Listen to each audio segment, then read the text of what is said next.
Voilà une classe inversée sur la construction des formes interrogatives en anglais à partir de phrases au passé.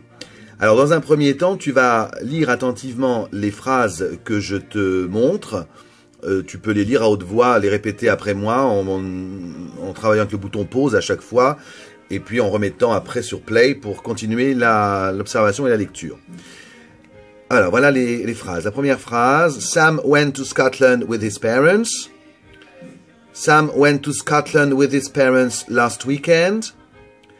He visited museums and monuments. He traveled by train. He stayed in the hotel because he was tired. Voilà, je te laisse un peu de temps, donc tu mets sur pause toujours, tu travailles de façon autonome, tu mets sur pause, tu relis les phrases jusqu'à ce que tu les aies bien mémorisées, bien photographiées, et puis on va regarder ensemble, quand tu auras fini, tu remets sur play, la suite du travail des explications. Voilà, alors parfois il y a un peu de manipulation, parce que je suis obligé de remettre les feuilles comme il faut.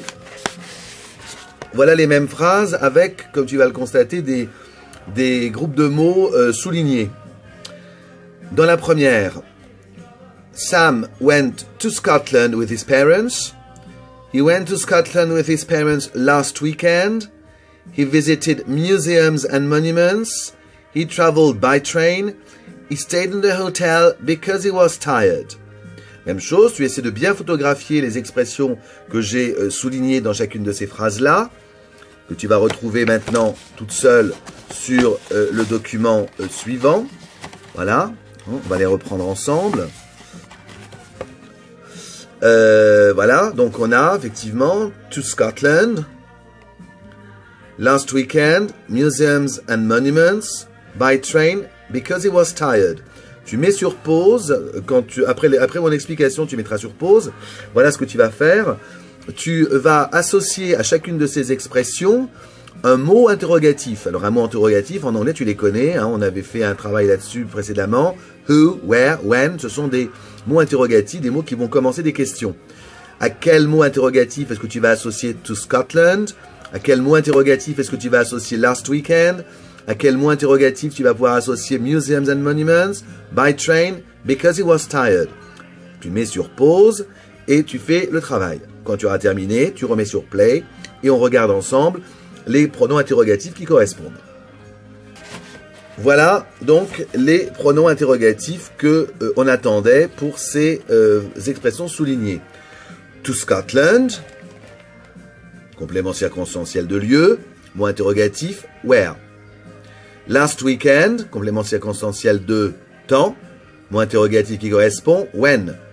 Museums and monuments, complément d'objet direct, pronom interrogatif correspondant, what. By train, c'est un complément de moyen, mot interrogatif qui correspond, how. Because he was tired, complément de cause, pronom interrogatif, mot interrogatif qui correspond, why. Voilà, je te laisse bien assimiler ça. Pareil, tu peux toujours mettre sur pause et revenir en arrière quand tu veux.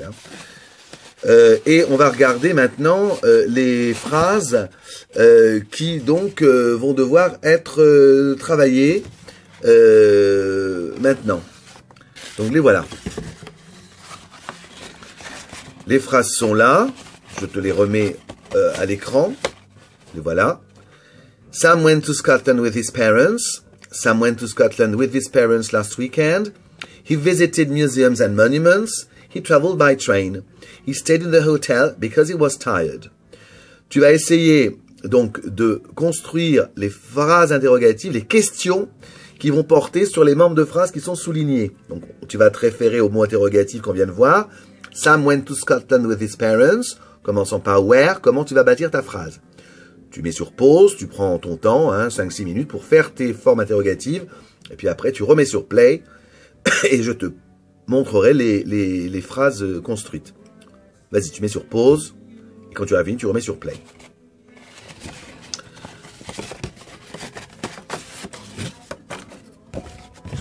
Voilà donc ce que l'on attend.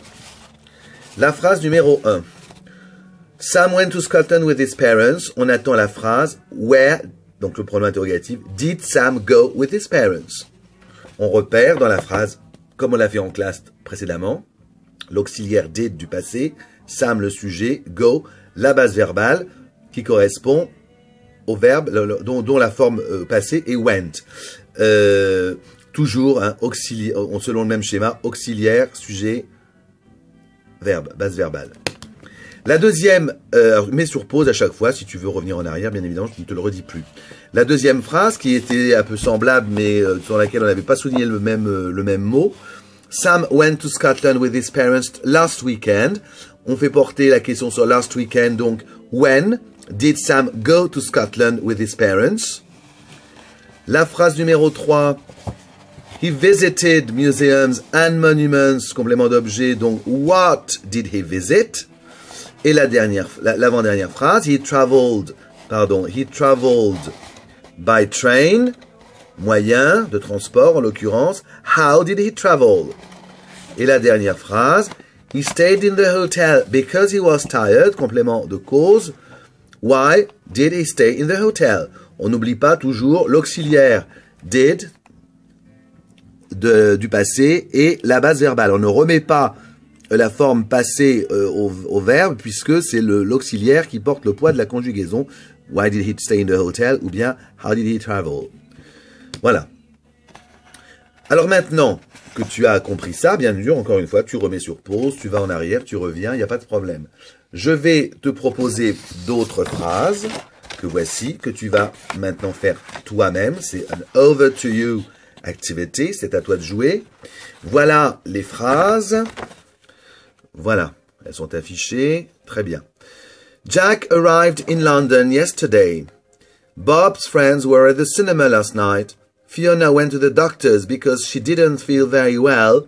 Ron and Ken traveled to New York by plane. Laura invited Jack to the restaurant last weekend.